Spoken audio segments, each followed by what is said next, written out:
Hello students, welcome to this amazing platform of Vande Tripura channel and EduSet classes. Well, I am your English educator Meetu Shaha. Once again, warm welcome to all of you in today's class. I hope and hoping all of you are fit and fine, going to your schools regularly, doing your study in a regular basis way, and obviously watching our Vande Tripura channel all the classes, because this classes is only meant for you people only, that means our dear students. Okay, so my dear students, you have already seen that I have written on this whiteboard about today's class. Today's class is meant for class 6 students. Although it's meant for class 6 students, but this class is equally important for other classes students also. Whoever having any confusion or doubts regarding parts of speech. So you have seen already that today's topic is parts of speech. We have divided our parts of speech in 3 parts. Part 1, Part 2 and Part 3. Today Part 2 classes. In our previous class, that means in Part 1, we have given introduction about parts of speech. That means concept of parts of speech, definition, how it works, how it is equivalent important for other students also. And along with the introduction, I have discussed about the classification of parts of speech also. After classification, we have started already the lengthy explanation or the explanation part of each division or each classification of parts of speech. We all know parts of speech has divided into 8 parts. Okay, and in our part 1 class, I have discussed the first part of parts of speech. That means about noun I have discussed. Okay, so the students, those who failed or till now they didn't watch this part 1 of this parts of speech, so please have watch or please look after so that you can get a clear idea about the introduction concept of parts of speech. So let's start about today's class, that means part 2 of parts of speech. So in last class I have discussed about the noun, that means the first classification of parts of speech. Noun means name of anything. That name can be of anything, like non-living things name, like any people's name, any thing's name, newspaper name, anything, state's name, our locality name, anything. That means name of anything is called noun. Okay, and why I discussed today in the very beginning of today's class about noun, you are going to understand very soon. Today I'm going to start with the next parts of speech, that is pronoun. Okay, pronoun. See, okay, there is already mention about noun. Noun. Noun means I have already discussed that what is a noun actually. Now let's discuss about the word pro. Okay, pro means what? Pro means in the place of. মানে যার পরিবর্তে নাউনের পরিবর্তে আমি যে ওয়ার্ডটা explain করব সেটাই কিন্তু হচ্ছে আমার pronoun. মানে pro মানে হচ্ছে in the place of or instead of a noun, the word which we can use, that is called our pronoun. ঠিক আছে? So একটু এক্সাম্পল দিয়ে আমরা বুঝিয়ে নিই, I think that will be very much effective. Suppose আমি যদি এইভাবে সেন্টেন্সটা লিখি, suppose Sita is a girl. Sita studies in class 6. Sita is very beautiful.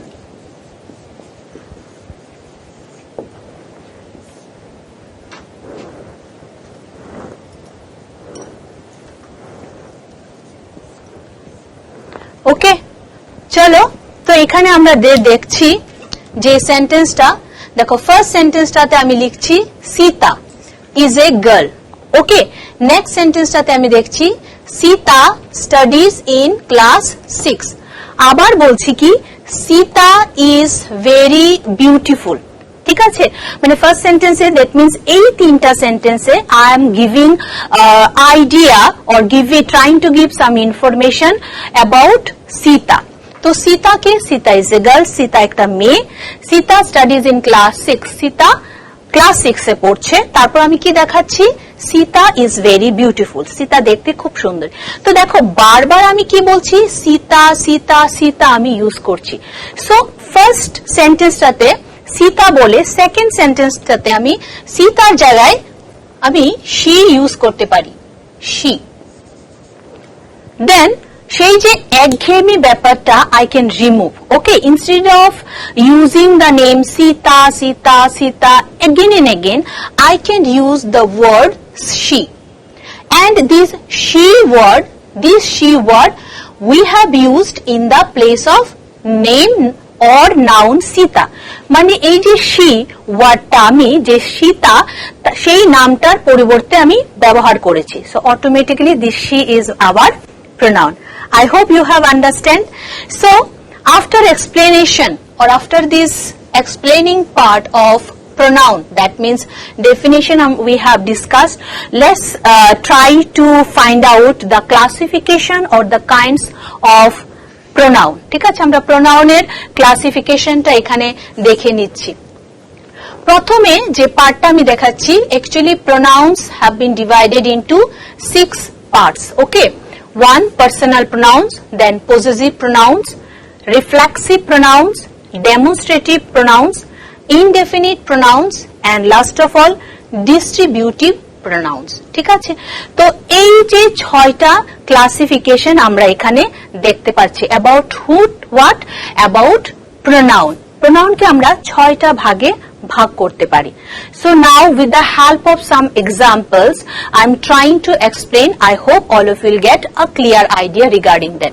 কিন্তু পার্সোনাল প্রত্যেকটার স্পেলিং কিন্তু একটু ভালো করে শিখতে হবে। ঠিক আছে, পার্সোনাল প্রোনাউন PERSONAL, ঠিক আছে। পার্সোনাল প্রোনাউন মানে হচ্ছে যেখানে পার্টিকুলারলি কোনো ব্যক্তির নামের পরিবর্তে যে প্রোনাউনগুলো আমরা ইউজ করি সেটা হচ্ছে personal pronoun. That means in the replacement or in the place of any particular person, the pronouns which we are using, that is called personal pronouns. Let's see some examples. The first example, I am poor, মানে আমি গরিব। তো এখানে যে I pronounটা use করা হয়েছে definitely কোনো particular পার্সনের জায়গায় আমি ইউজ করেছি। So here I will be my personal pronouns. Next example, he is guilty. Okay, he is guilty. তো এখানে he মানে সে একজন অপরাধী, এই যে he প্রোনাউনটা বা এই ওয়ার্ডটা ইউজ করা হয়েছে পার্টিকুলারলি একজন মানুষের নামের পরিবর্তে। So here he is what kind of pronoun? Obviously personal pronouns. Next, they are playing, তারা খেলছে। তো এখানে দে প্রোনাউনটা ডেফিনেটলি সাপোজ আমি যদি বলি Ram, Sita, Rahul, they have gone to playground and I think all of them they are playing now. ঠিক আছে, that means আমি রাম, রাহুল তাদের কথা বলছি। That means again this word pronoun has been used in the replacement of some particular person. তাই এখানে এটা they হচ্ছে আমার পার্সোনাল প্রোনাউন। তাহলে পার্সোনাল প্রোনাউন কোনগুলা? পার্সোনাল প্রোনাউন হচ্ছে সেইগুলা যেগুলা ব্যক্তিগত কোনো মানুষের নামের পরিবর্তে আমরা ইউজ করে থাকি। We are using such kind of pronouns that one indicating some fixed person, that is called personal pronoun. So I hope personal pronoun সম্পর্কে কনসেপ্ট এখানে আমাদের ক্লিয়ার হচ্ছে। I, we, he, she, they, হ্যাঁ, এগুলা হচ্ছে আমাদের পার্সোনাল প্রোনাউন। নেক্সট যে প্রোনাউনের নামটা আমরা এই চার্ট পেপারে দেখতে পাচ্ছি, that is called possessive pronouns, POSSIVE, possessive pronouns. Well, possessive pronouns হচ্ছে such kind of pronouns that one used to indicate the belonging of some particular person or the relationship with any person. মানে কারোর মালিকানাত্ব বা কারোর অধিকারে কোনো জিনিস আছে সেরকম কিছু বোঝাতে আমরা ইউজ করব possessive pronouns. Suppose example আমরা দেখে নিচ্ছি। First example, is that T yours? এই চাটা কি তোমার বা আপনার? তো এখানে এই যে টিটা বিলঙ্গিং টু সাম কারুর কোন মানে সেটা নাম হতে পারে, তার পরিবর্তে আমরা এখানে yours ইউজ করেছি, মানে সম্পর্ক বোঝানো হচ্ছে। ঠিক আছে, কারুর এখতিয়ারে আছে, তাহলে এই চাটা কারুর এখতিয়ারে বা অধিকারে আছে সেটা বোঝাতে আমরা yours-টা ইউজ করছি, তাহলে এটা হচ্ছে possessive pronouns. Next, it is my fault not theirs, এটা আমার ভুল তার না, তো এখানে দেয়ার্সটা হচ্ছে possessive pronouns. His parents are in London, তো এখানে হিজ যে কথাটা ইউজ করা হয়েছে, আবার এটা তার প্যারেন্টসরা মানে তার মা বাবা, মানে তার মা বাবা তার সঙ্গে সম্পর্কযুক্ত, এখতিয়ারে অধিকারের মধ্যে পড়ে, সো এটা পজেসিভ প্রোনাউন। ওকে, নেক্সট হচ্ছে রিফ্লেক্সিভ প্রোনাউন। 3 নম্বর যে প্রোনাউনটা আমরা দেখতে পাচ্ছি সেটা হচ্ছে রিফ্লেক্সিভ প্রোনাউন্স। রিফ্লেক্সিভ প্রোনাউন কোনগুলো দেখো, এক্সাম্পলটা দেখে নিলে you will easily can identify that which pronouns are reflexive pronoun.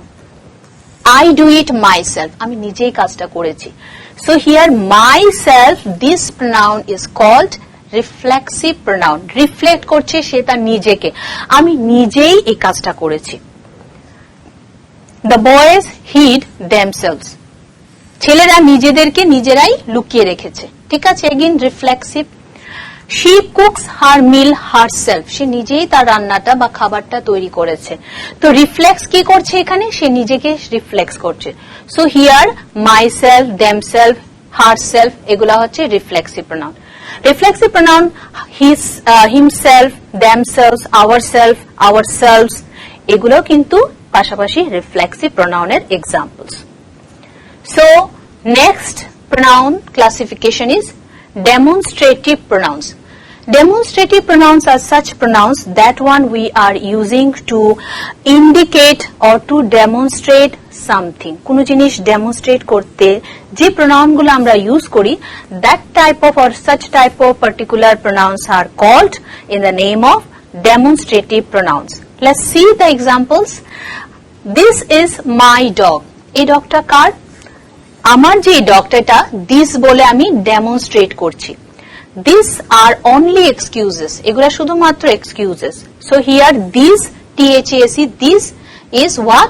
Demonstrative pronouns. That is an easy question to answer. এই কোশ্চেনটা একদমই ইজি আনসার দিতে। তাহলে এখানে কোন কোশ্চেনের কথা বলা হয়েছে? That, ওইটা।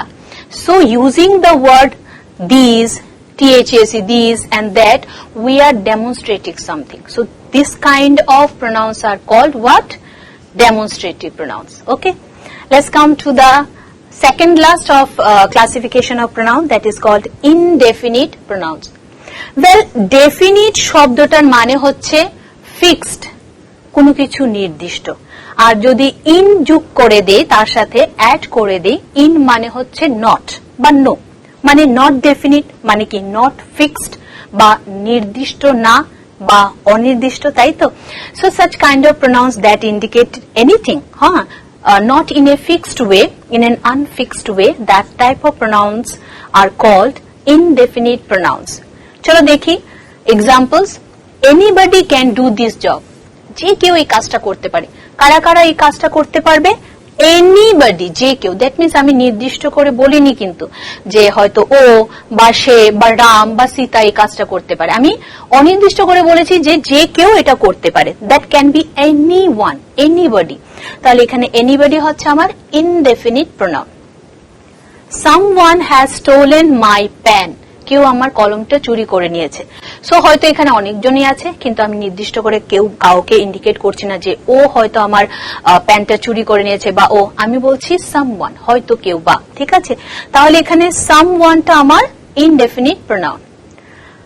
Last example of indefinite pronouns, many of them are visitors. Many of them, many অনেকেই, মানে এই যে যারা এখানে আছে তাদের মধ্যে অনেকেই ভিজিটার্স। তো সেম ভাবে এনিবডি, সামওয়ান, মেনি দিয়ে আমি অনির্দিষ্ট ভাবে কোনো ব্যক্তিকে বোঝাচ্ছি। So this type of pronouns are called as indefinite pronouns. Last classification of pronouns, distributive pronouns. ঠিক আছে। ডিস্ট্রিবিউটিভ প্রোনাউন্স হচ্ছে সেই প্রোনাউন যেখানে একটা ডিস্ট্রিবিউশনের সেন্স বা শেয়ারিং এর একটা সেন্স আমি পেতে পারি। Like each of the boys gets a prize, প্রত্যেকটা এই যে ছেলেরা হচ্ছে যারা প্রত্যেকে প্রাইজ পেয়েছে, তাহলে ইচ আমার কি এখানে ডিস্ট্রিবিউটিভ প্রোনাউন্স। ঠিক আছে। নেক্সট হচ্ছে either you or Rohan can go to Patna, হয়তো তুমি না হলে তুমি বা রোহান পাটনায় যাবে। ঠিক আছে, তাহলে ইদার এখানে কি হচ্ছে, ইদার এখানে distributive pronoun. Neither of the two books will do, একটা বইয়েরও কাজ না, একটা বইও কাজের না। ঠিক আছে, তো এখানে নাইদারটা আমার কি ডিস্ট্রিবিউটিভ, তাহলে ইচ, এভরি, ইদার, নাইদার এই যে ওয়ার্ড গুলা এগুলো আমাদের কি সেন্স পুট আপ করে, distributive pronouns sense put up করে। So these are called as distributive pronouns. So now I have discussed about the second part of parts of speech, that means ক্লাসিফিকেশনের দিক দিয়ে যদি আমরা চিন্তা করি বা কাইন্ডস এর দিকে আমরা সেকেন্ড নাম্বার কাইন্ডসটা বা সেকেন্ড নাম্বার ডিভিশনটা এখানে ডিসকাস করলাম। নাউনের পরে কি ডিসকাস করলাম আজকে, প্রোনাউন। এবার প্রোনাউনের পরে আমরা নেক্সট ক্লাসিফিকেশনের দিকে চলে যাব এবং সেটা আমরা করব বোর্ড ওয়ার্কের মাধ্যমে। এখন এখানে আমাদের চার্ট পেপারের এই কাজটা শেষ হয়ে গেল।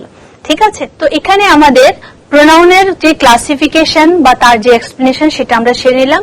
এবার নেক্সট পার্ট মানে পার্ট অফ স্পিচ নাম্বার 3 সেটা আমরা ডিসকাস করব, সেটা হচ্ছে আমাদের অ্যাডজেক্টিভ। ঠিক আছে, এখানে আমি বোর্ডের আগের যে লেখাগুলা, কারণ সাবজেক্ট টপিক তোমরা অলরেডি বুঝে গেছো, সেগুলো আমরা এখানে রাব করে দিচ্ছি সো দ্যাট আমরা আমাদের এক্সপ্লেনেশন পার্টটা যেন ইজি ভাবে এগিয়ে নিয়ে যেতে পারি। তাহলে আমাদের যে নেক্সট ক্লাসিফিকেশনটা আসছে সেটা হচ্ছে আমার অ্যাডজেক্টিভ।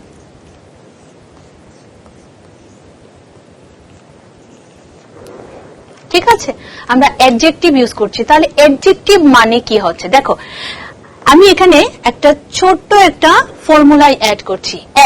অ্যাড যখন আমরা ম্যাথসের ভাষায় যখন ব্যবহার করি, অ্যাড মানে হচ্ছে অ্যাডিং সামথিং, কোনো কিছু যোগ করা। ঠিক আছে, তাহলে অ্যাডজেক্টিভ মানে আমরা এখানে কোনো কিছু যোগ করব। ওয়েল, যোগ করাটা কিসের উপরে, noun. Adjective means the word which we use to explain further about noun, that is called noun. অন্যভাবে বলতে গেলে নাউনের ব্যাপারে যে আমরা ফার্দার এক্সপ্লেনেশনটা দেব নাউনের বিষয়ে, নাউনের ব্যাপারে, সেই পার্টিকুলার সেন্টেন্সে সেটা হবে আমার কি, সেটা হবে আমার অ্যাডজেক্টিভ। এবার সেই জিনিসটা, সেই এক্সপ্রেশনটা অনেক কিছুর ব্যাপারে হতে পারে। About the position of noun, নাউনের অবস্থার ব্যাপারে ইনফরমেশন দিতে পারি। অ্যাবাউট দ্য কোয়ালিটি, নাউনের কোয়ালিটির ব্যাপারে যদি আমি ইনফরমেশন দিই তাহলে সেই ওয়ার্ডটাও কিন্তু আমার অ্যাডজেক্টিভ দাঁড়াবে। দেন অ্যাবাউট ইটস কন্ডিশন, যদি নাউনের কন্ডিশনের ব্যাপারে আমি ইনফরমেশন দিতে যাই সেটাও কিন্তু আমার কি হবে, অ্যাডজেক্টিভ। মানে অ্যাজ এ হোল যে ব্যাপারটা দাঁড়াচ্ছে, the word which tells us about the meaning of noun, that is called adjective. Okay, তো সেই আমার অ্যাডজেক্টিভ ওয়ার্ডটা নাউনের ব্যাপারে, তার পজিশনের ব্যাপারে ইনফরমেশন দিতে পারে, তার কোয়ান্টিটি, কোয়ালিটি, তার ব্যাপারেও ইনফরমেশন দিতে পারে। চলো আমরা কিছু এক্সাম্পল দেখে নেব so that we can understand easily the concept of adjective.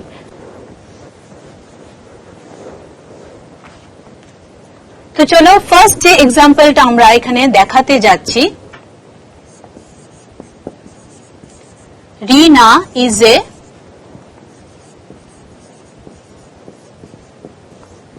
Beautiful girl.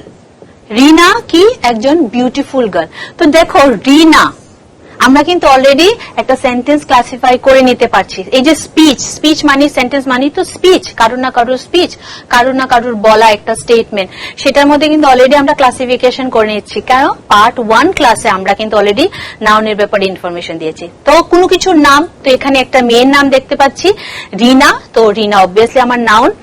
Girl, ঠিক আছে, এটাও কিন্তু একটা নাউন। তাহলে এটা কি, গার্ল একজন মানুষের মানে সে ছেলে নামে সেটা বোঝাচ্ছি, মানে একটা নাম দিচ্ছি, সেটাও কিন্তু নাউন। ঠিক আছে, যদি খেয়াল থাকে তাহলে অবশ্যই বুঝে নিতে পারবে রিনাটা কোন নাউন এবং গার্লটা কোন নাউন। মনে আছে পার্ট 1 এর এক্সপ্লেনেশন পার্টটা যেখানে আমি নাউনের ক্লাসিফিকেশন দেখিয়েছিলাম?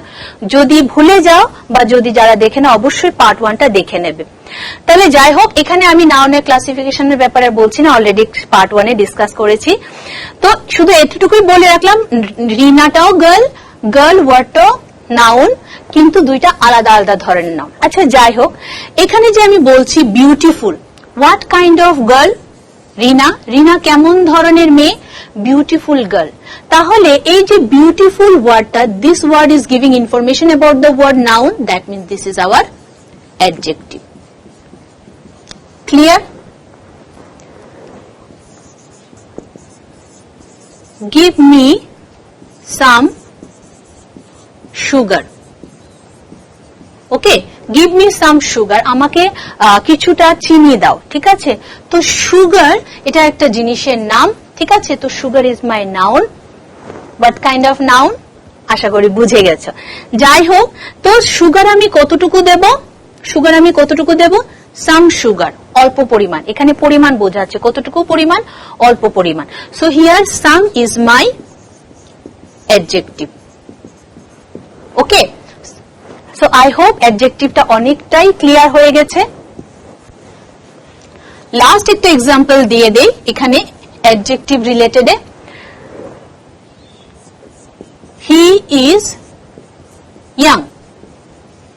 ওকে, তার স্টেটহুড বা তার বর্তমান পরিস্থিতি কিরকম? Young. Okay, he is young. তাহলে এখানে young giving information about the pronoun he. So the word which giving us information regarding noun or pronoun, that one is called our adjective. Noun এর ব্যাপারে information দিতে পারে adjective, pronoun এর ব্যাপারে information দিতে পারে। লাস্ট 2 এক্সাম্পল আমি দেখিয়েছি যে একটা ওয়ার্ড পেয়েছি যে ওয়ার্ডটা নাউন এর ব্যাপারে ইনফরমেশন দিচ্ছে, তো সেই ওয়ার্ডটা আমার কি দাঁড়িয়েছিল? adjective. আর এখানে আমি দেখাচ্ছি যে young এই ওয়ার্ডটা giving me information or telling us something about the word that is pronoun he. So this one also considered as an adjective. Okay, so I hope now concept regarding adjective is very much clear. So we have covered today how many parts of speech? 2, pronoun and adjective, and now the 4 number parts of speech, that is verb, we are going to explain. তো adjective সম্পর্কে যেহেতু information clear হয়ে গেছে, এবার আমরা next part of স্পিচে চলে যাচ্ছি। সেটা হচ্ছে আমাদের verb, VERB. Verb means what? To do anything. Okay, verb means to do anything, যে কোনো কিছু কাজ করা মানেই হচ্ছে verb. From sleeping to working, singing to dancing, every word is verb. যে ওয়ার্ড বা যে অ্যাকশনে আমাদের এনার্জি রিলিজ হয় বা এনার্জি কনজিউম হয়, সেই অ্যাক্টিভিটি কিন্তু আমাদের ভার্ব। ওয়েল, অ্যাক্টিভিটি মানেই কিন্তু ভার্ব। তাহলে ভার্ব হচ্ছে কি? To do anything or work related word হচ্ছে আমার ভার্ব। এবার আমরা চলে যাব ভার্বের ক্লাসিফিকেশনের ব্যাপারে, মানে ভার্বকে আমরা কত ভাগে ভাগ করতে পারি, এবং তার জন্য আজকের এই ক্লাসের ফার্স্ট স্লাইডটা আমরা দেখে নেব, যেখানে আমরা ভার্বের ফার্স্ট ক্লাসিফিকেশন দেখতে পারবো। Okay, so here I would like to request for yes, here it is. আমরা প্রথম যে পার্টটা পেয়েছি বা প্রথম যে ক্লাসিফিকেশনটা পেয়েছি সেটা হচ্ছে আমাদের helping verb and primary verb. So দেখো, verbs may be mainly divided into 2 types. আমরা নরমালি ভার্বকে 2টা ভাগে টাইপ করতে পারি, ঠিক আছে, বা ভাগ করতে পারি। Auxiliary verbs and ordinary verbs. Well, auxiliary verbs কোনগুলা, অর্ডিনারি ভার্বসই বা কোনগুলা, তা বোঝানোর জন্য here I have designed one table. In table we have seen 2 sides, A side and B side. So let's discuss about A side at first. In A side I have given 2 examples. Let's see the first example. I am working. See, am and working I have underlined. Why? Because these are verbs. Okay, তো প্রথম যে সেন্টেন্সটা আমরা দেখতে পাচ্ছি, কি দেখতে পাচ্ছি? I am working. So এই সেন্টেন্সটাতে the verb am is helping the other verb working. am যে ভার্বটা, সে অন্য যে আরেকটা ভার্ব আছে ওয়ার্কিং, তাকে হেল্প করছে। ইভেন অন দা কন্ট্রারি তোমরা এটাও দেখতে পারো, ইফ আমি যদি বলি আই ওয়ার্কিং, দেখবে সেন্টেন্সটা ইনকমপ্লিট আসছে। মিনিংলেস লাগছে, কমপ্লিট সেন্স পুট আপ করছে না। কিন্তু যখন আমি বলছি আই এম ওয়ার্কিং, মানে আমি কাজ করছি, yes, now it is complete, মানে এখানে এম যে ভাবটা রয়েছে সে ওয়ার্কিং ভাবটাকে হেল্প করছে। Without the help of am, the working verb is incompatible to convey its meaning. তো এখানে am যে ভাবটা সেটা কি হচ্ছে? Auxiliary verb. এ নাম্বার সাইডের সেকেন্ড এক্সাম্পলটা দেখো, she has worked. has worked আমি আন্ডারলাইন করেছি বিকজ দিস আর ভার্বস, কিন্তু এখানে ডিফারেন্স আছে। হ্যাজটা হচ্ছে আমার হেল্পিং ভার্ব বা অক্সিলিয়ারি ভার্বস, আর ওয়ার্কটা আমার হচ্ছে মেইন ভার্ব। ঠিক আছে, এখানে দেখো without the help of has the verb worked is meaningless or it is not capable to convey its meaning completely, মানে হ্যাজ ভার্ব ছাড়া ওয়ার্ক ভার্ব ইনকমপ্লিট, তাই এখানে হ্যাজ হচ্ছে auxiliary verb. So clear, am is are, then has, then was were, these are our auxiliary verbs or we can call them helping verbs. B number side এ দেখো, first example, I work here, আমি এখানে কাজ করি। ওকে, so work is here ordinary verbs or main verbs or principal verbs. কেন বলো তো? কারণ এই যে ওয়ার্ক, সে তার নিজের সেন্সটা কমপ্লিট করার জন্য বা এক্সপ্রেস করার জন্য কিন্তু আর কারোরই দরকার পড়ছে না। This is totally independent. So this kind of verbs is called principal verbs or main verbs. Next one, she has a red frock. ঠিক আছে, she has a red frock, তার একটা লাল কালারের ফ্রক আছে। এখানে হ্যাজ যে ভার্বটা সে আবার অর্ডিনারি ভার্বস বা প্রিন্সিপাল বা মেইন ভার্বস, কারণ সে একাই নিজের সেন্সটা পুট আপ করতে পারছে। Thank you for this slide. তো এখানে আমরা দেখে নিলাম ভার্বসকে এক ভাগে ভাগ করা যায়, কি প্রাইমারি ভার্ব বা মেইন ভার্ব, আরেকটা ভাবে auxiliary verb. So I hope এই ডিভিশনটা ক্লিয়ার। ওয়েল, ভার্বসকে আমরা আরেকটা ভাবেও ডিভাইড করতে পারি। তো সেই ডিভিশনটা দেখার আগে ছোট্ট একটা বোর্ড ওয়ার্ক করে নেব, যেখানে আমরা অবজেক্ট সম্পর্কে একটু কনসেপ্ট নিয়ে নেব। কেন মিডলে ভার্বের সঙ্গে অবজেক্ট আসলো, অবশ্যই পরের ক্লাসিফিকেশনটা যখন যাব you will get understand. Object, object means receiver of the action, যে অ্যাকশনকে রিসিভ করে। আমি যদি একটা এক্সাম্পল দেই, I kicked a football. Okay, তো কিকড ভার্ব, আমি কিসের উপরে এই কিকটা গিয়ে পড়লো? ফুটবল। তো football is our object. I hope clear object. So যেহেতু অবজেক্ট সম্পর্কে কনসেপ্ট ক্লিয়ার হয়ে গেছে, ডেফিনেটলি আমরা দেখে নেব নেক্সট স্লাইড, যেখানে আমরা ভার্বের আরেকটা ক্লাসিফিকেশন দেখে নিচ্ছি। Okay, next slide please. Yes, here it is. Ordinary verbs can be classified in other two parts also, transitive and intransitive verb. Well, intransitive মানে অর্ডিনারি যে ভার্বসটা আমরা একটু আগে দেখে নিলাম, সেই ভার্বগুলোকে আমরা দুভাগে ভাগ করতে পারি অবজেক্টের ভিত্তিতে, ইনট্রানজিটিভ এবং ট্রানজিটিভ বলে। ইনট্রানজিটিভ ভার্বস কোনগুলা? When we mention only the performer of the action, মানে সাবজেক্ট, অ্যাকশনের পারফর্মারকে, অ্যাকশন কে করে? Subject, and the action means verb and no object is necessary to complete the sense, the verbs we use are intransitive verb. ঠিক আছে, সহজে যদি আমি বুঝাতে যাই, যে সেন্টেন্সে যে ভার্বের কোনো অবজেক্ট থাকে না সে কে হবে? ইনট্রানজিটিভ ভার্ব, মানে অবজেক্ট ছাড়াই সে তার সেন্স কমপ্লিটলি শেয়ার করতে পারে বা এক্সপ্রেস করতে পারে। কিছু এক্সাম্পল এখানে আমরা দেখে নেব। Jute thrives well in moist heat. Jute moist হিটে খুব ভালো ফলন হয়। তো থ্রাইভস এই ভার্বটা এখানে ইনট্রানজিটিভ। দেখো এখানে রিসিভার অফ দ্য অ্যাকশন কেউ নেই কিন্তু, মানে object is missing. Without the help of object, this thrives verb word easily can express its meaning. So thrives, this verb is called intransitive verb. One day the giant came back. Giant ekdin chole ashlo. Came back is the intransitive verb because in this sentence there is no object.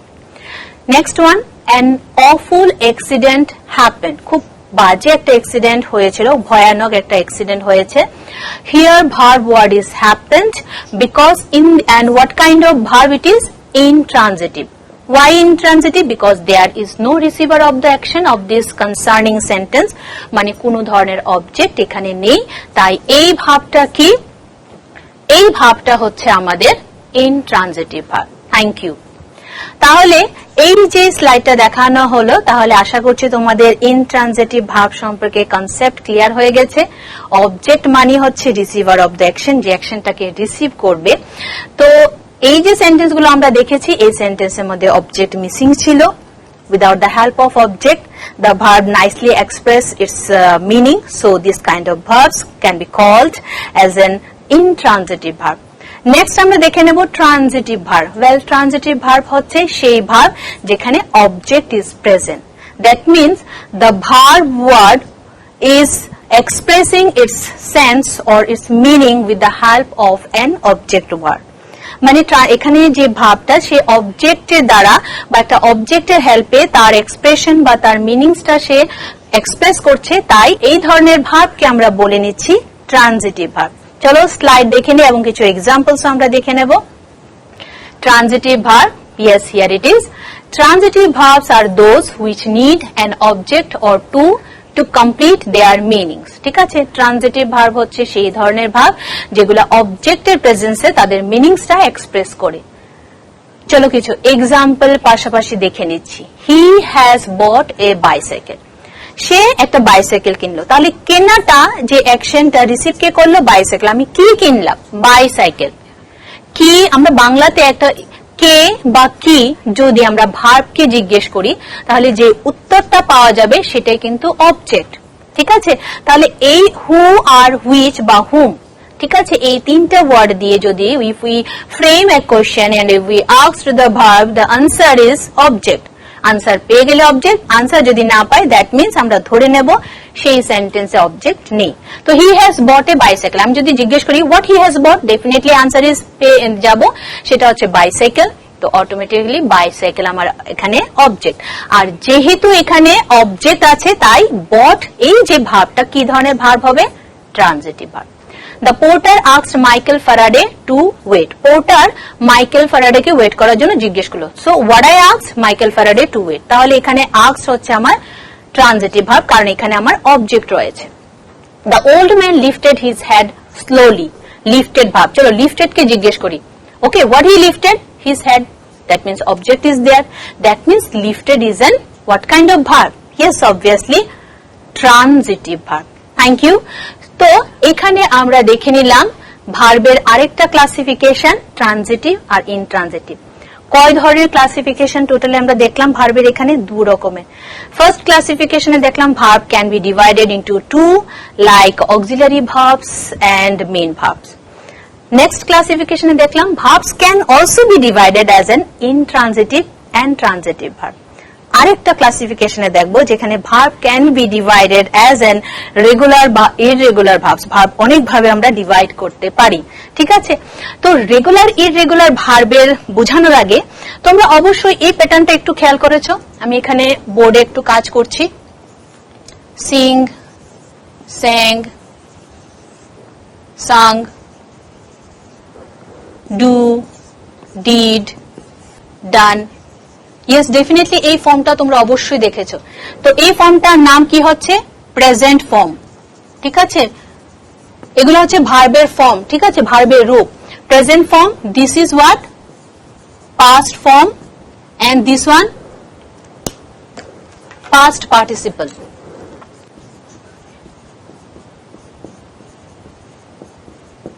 ঠিক আছে, তো এই যদি concept আমাদের থাকে তাহলে এখানে এই কনসেপ্ট অনুযায়ী আমরা ভার্বকে দু ভাগে আবার ভাগ করতে পারি। So regular and irregular. প্রথমে আমরা দেখে নেব রেগুলার ভার্বস। ঠিক আছে,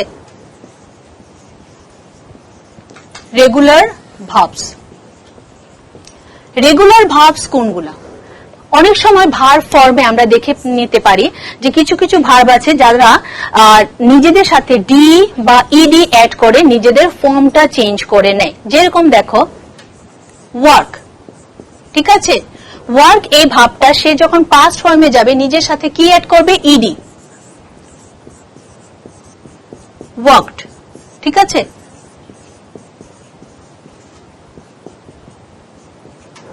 ক্লিয়ার?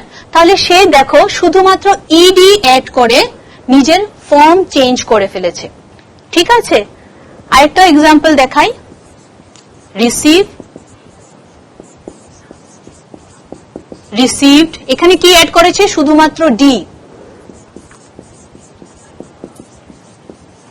ঠিক আছে, তাহলে যেসব ভার্বগুলা নিজেদের সাথে ইডি বা ডি অ্যাড করে নিজেদের ফর্ম চেঞ্জ করে, নিজেদের রূপ চেঞ্জ করে, such kind of verb can be called as a regular verbs। ঠিক আছে, এই ধরনের ভাবকে যারা ডি বা ইডি অ্যাড করে নিজেদের ফর্মটা, রূপটা চেঞ্জ করে নেয়, সেই ধরনের ভাবকে আমরা কি বলবো? Regular verbs. ঠিক আছে, এবার আমরা দেখব ইররেগুলার ভার্বস।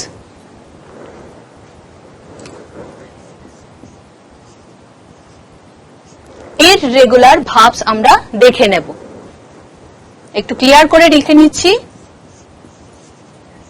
ইররেগুলার, ঠিক আছে, কিন্তু কোন কোন ভার্ব আছে যারা এই নিয়ম অনুযায়ী নিজেদের ফর্ম চেঞ্জ করে না, মানে এই যে ডি বা ইডি অ্যাড করে নিজের ফর্ম চেঞ্জ করে না, সেই ধরনের ভাবকে আমরা ইররেগুলার ভার্বস। চলো এক্সাম্পল আমরা দেখে নিই।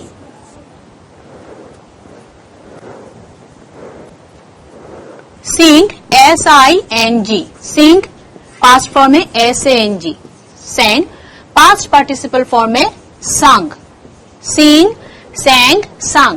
এখানে দেখো সে কমপ্লিটলি চেঞ্জ হয়ে গেছে, sing ছিল S-I-N-G, হয়ে গেছে sang, S-A-N-G, আবার যখন পাস্ট পার্টিসিপেলে গেছে তখন হয়ে গেছে আরবে অন্যরকম SUNG। এই ধরনের ভাব যারা কোন রকমের ফরম্যাট ফলো করে না বা রুলস ফলো করে না, নিজেদের মতো রূপ চেঞ্জ করে, such kind of verbs can be called as a irregular verbs। ঠিক আছে, আরো কিছু এক্সাম্পল দেখো, যেরকম break, BREAK, break, broke, broken.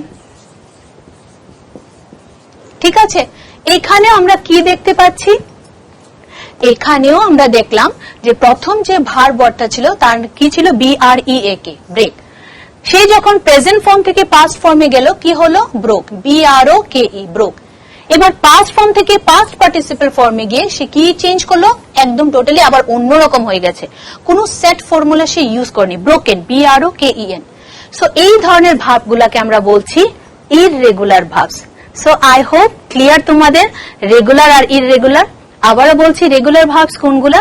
যেগুলা নিজেদের সাথে ডি বা ইডি অ্যাড করে নিজেদের ফর্ম গুলাকে চেঞ্জ করছে, দ্যাট মিনস পারফেক্টলি ভাবে নিজেদের একটা রুল সেট আপ করে যাচ্ছে, such kind of verbs can be called as a regular verbs. আর ইররেগুলার ভার্বস কোনগুলা? যারা কোনো ধরনের ফর্মে চেঞ্জ করে না, মানে ডি আর ইডি এইসব ধরনের কোনো ফর্মুলা অ্যাকসেপ্ট করে না, নিজেদের মতো করে নিজেদের রূপ চেঞ্জ করে, তাদেরকে বলা হচ্ছে ইররেগুলার ভার্বস। যেরকম এখানে আমরা দেখে নিলাম সিং, স্যাং, সাং, ব্রেক, ব্রোক, ব্রোকেন। এই দুইটা এক্সাম্পল আমরা দেখলাম যে তারা ডি বা ইডি বা অন্য কোনো ধরনের পারফেক্টলি বা ফিক্সড টাইপের কোনো রুলস রেগুলেশন ফলো করেনি। তো এই ধরনের ভাবগুলোকে আমরা ইররেগুলার ভার্বস বলে নিচ্ছি। ঠিক আছে, তো এখানে আমাদের বোর্ড ওয়ার্ক শেষ হয়ে গেছে, তাই বোর্ডটা আমি ক্লিন করে নিলাম। তাহলে আজকের আমাদের এই পার্টস অফ স্পিচ পার্ট 2 তে আমরা কি ডিসকাস করলাম? We have discussed pronoun, its classification, we have discussed adjective with some interesting examples, and obviously the last one part 4, that means 4 number parts of speech আমরা discuss করলাম, সেটা হচ্ছে আমাদের verb, এবং ভার্বের সাথে সাথে তার ক্লাসিফিকেশন বা 3 ধরনের আমরা ডিভিশন এখানে দেখালাম। I hope you understood. Part 3 তে আমরা যে রিমেইনিং পার্ট অফ স্পিচ আছে সেটাকে আমরা খেয়াল করে নেব এবং সেটাকে আমরা এন্ড করে নেব, মানে বাদ বাকি যে পার্টস অফ স্পিচের পার্টগুলো আছে সেটাকে আমরা ডিসকাস করে নেব। সো আই হোপ যে তোমরা এগুলো পার্ট 1 পার্ট 2 থেকে অবশ্যই দেখবে। Keep watching Bande Tripura channels classes. Till then, good by.